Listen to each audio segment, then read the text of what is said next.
20 years ago, my wife and I made a mistake that would haunt us for the rest of our lives. It was a cold night in February. An argument ensued between my wife and son, and things got out of hand. My wife had smacked my son, hard, multiple times while he screamed. The boy was only 9 years old when this happened, and I could see in his face the moment the first hit landed that he would be traumatized for years to come. His eyes welled up with tears, and his wails became deafening. I tried to intervene, and was shoved away while she pummeled his face. Her open palm closed into a fist, and I could see that blood had begun to spill from his lips and nostrils. After a few more punches, my son stopped moving. Then after a few more, his chest stopped rising up and down rhythmically. My wife, in her drunken state, shook him violently, proclaiming, "Get up, you little brat. You know you're faking, now stop begging for attention." My son remained still. This prompted 2 more slaps from my intoxicated wife while I stared on, like a coward. "I'm not gonna ask you again, you shit. Get up and go clean your fucking room."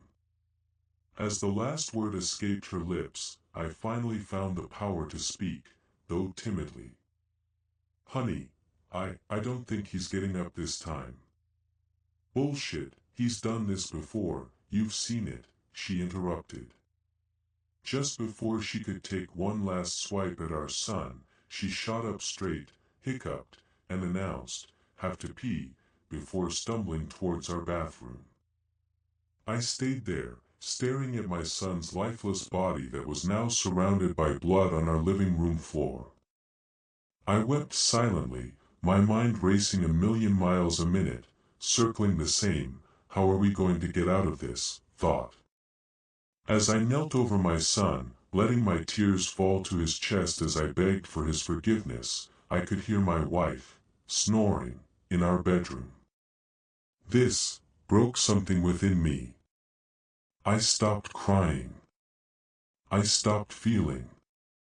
I stopped being sorry for myself. My wife had just beaten our son to death while I watched on, refusing to put an end to it.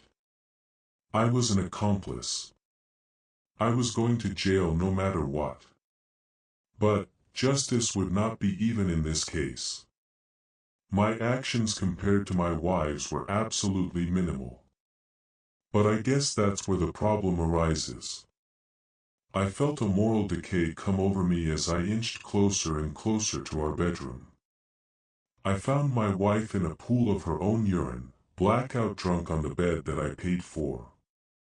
I'm sure you can see where this is going, but I guess I should explain what happened. See, I couldn't find it within myself to bludgeon my wife, nor could I find it within myself to let her walk away from this. I'm uncomfortable with confrontation, and I hate blood. Why do you think I froze when everything was unraveling? But I needed to make her pay for this. Grabbing one of the pillows, I pressed firmly against her face. Once I started, I felt the anger in me rise to a boil, and before I could even realize, I was holding the pillow against my wife's face with all the force I could muster while she kicked and flailed like a dying animal. That's what she was. A dying animal. Once she stopped moving, I couldn't help but feel a hint of irony. "Get up, you shit, I know you're faking," I whispered into her ear. I left the room calmly and went to the kitchen to brew a fresh pot of tea. If I was going to prison, I was at least going to make sure I got to enjoy one last delicacy before I was behind bars.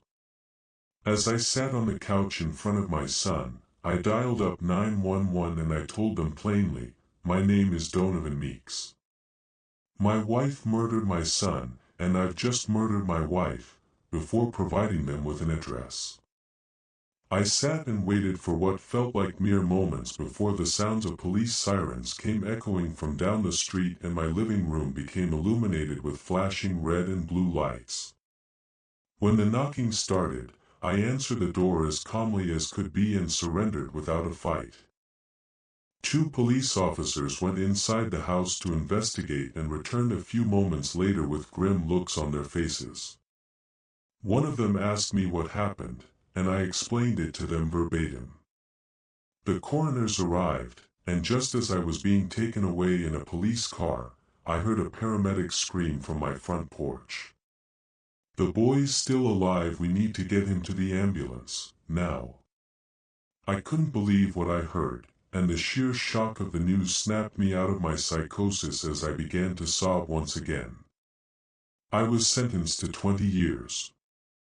A full life sentence was off the table due to what my lawyers defined as temporary insanity brought on by a traumatic event. That's where I spent these last 2 decades. Rotting away in a cell, forced to think about my actions. However, today was my release date, and I couldn't have been more thrilled to finally get out of my cage. My house had been completely paid off prior to my conviction, and I looked forward to finally being able to have a normal roof over my head again, even if it was the one that sheltered us when my family fell apart. Once my driver entered the neighborhood, I grew a little nervous when I noticed that there were 2 cars parked in my driveway. I got out of the car regardless, and when I knocked on the door, my son answered.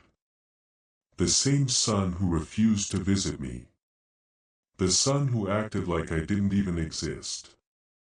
The son that I killed over and threw my life away for. He didn't even give me the time of day.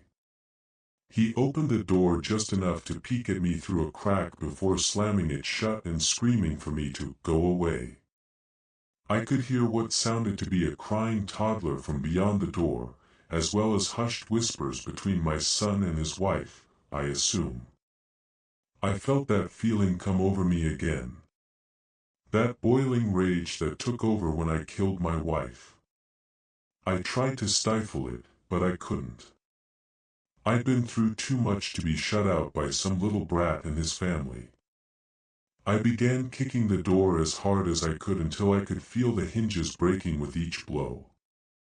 The baby's screams grew louder as my son and his wife begged me to stop. But I couldn't. With one final kick, the door fell off its hinges and I was greeted face to face with a barrel of a gun. In my own home. Held by my own son. Who I had avenged all those years ago. He had the nerve to ask me to leave. I had the nerve to ask him what he was gonna do with the rifle in his hand. In response, he cocked back the hammer and announced he was gonna give me one more chance. I could see that his wife was on the phone with who I assumed was 911. I was going to jail regardless.